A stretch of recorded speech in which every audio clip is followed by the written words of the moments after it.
What if a baby from 10,000 years ago grew up today? Picture this. It's 10,000 years ago. The world is shifting out of the Ice Age. Woolly mammoths are disappearing. Small farming villages are just beginning to replace nomadic hunting camps. And somewhere in this world, a baby is born. No hospitals, no smartphones, no electricity. Now imagine this baby somehow ends up here, in our time. They're raised from birth in a modern nursery, sent to school, handed a tablet, and later taught to drive a car. Here's the question: would they be able to live like us? Could they learn our technology? The answer is yes. Not only could they adapt, they'd be indistinguishable from anyone else alive today. Why? Because by 10,000 years ago, humans already had the same brain we do. Anatomically modern humans appeared at least 200,000 years ago. That means the architecture of thought, the same neural wiring that lets us build rockets and code computers, was already in place long before agriculture, long before cities, long before smartphones. So what's different? The difference isn't in biology, it's in culture. A baby isn't born knowing how to use a spear or how to scroll TikTok. They're born with the potential to learn whatever environment they grow up in. The key word is plasticity. Human infants are built to adapt.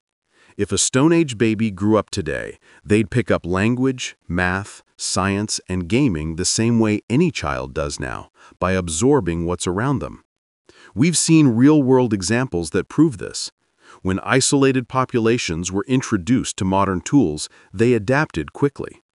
Think about people in remote areas who went from never seeing electricity to mastering smartphones within a generation.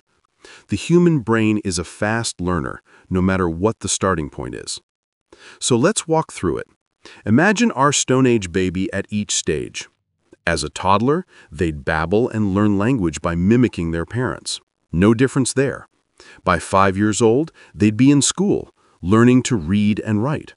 Instead of scratching symbols onto clay tablets like early Mesopotamians, they'd be writing letters on paper, or more likely, tapping them on a screen. By 10, they'd already be as fluent in modern technology as their peers. By the teenage years, they'd be posting on social media, learning to code, or streaming video games.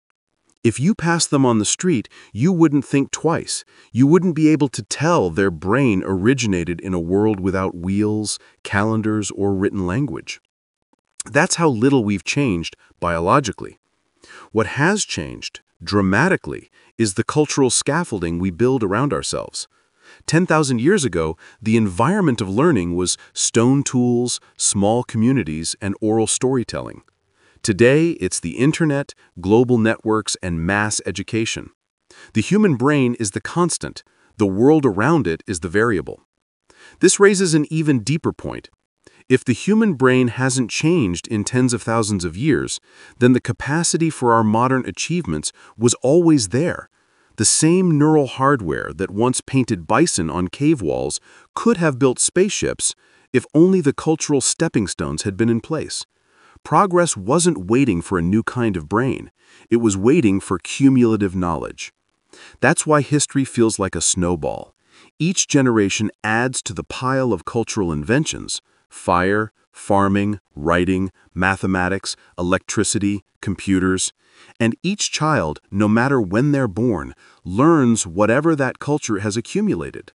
So, would a Stone Age baby grow up to master modern technology? Yes. Without question.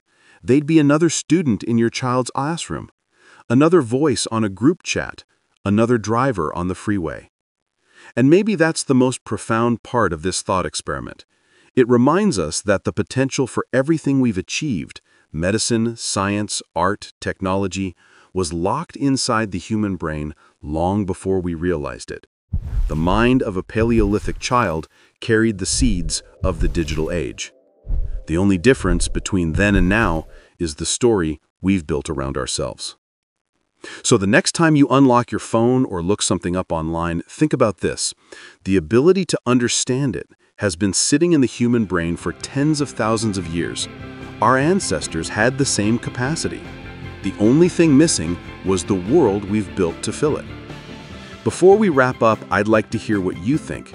If a baby from 10,000 years ago were raised today, do you believe they'd thrive in our modern world?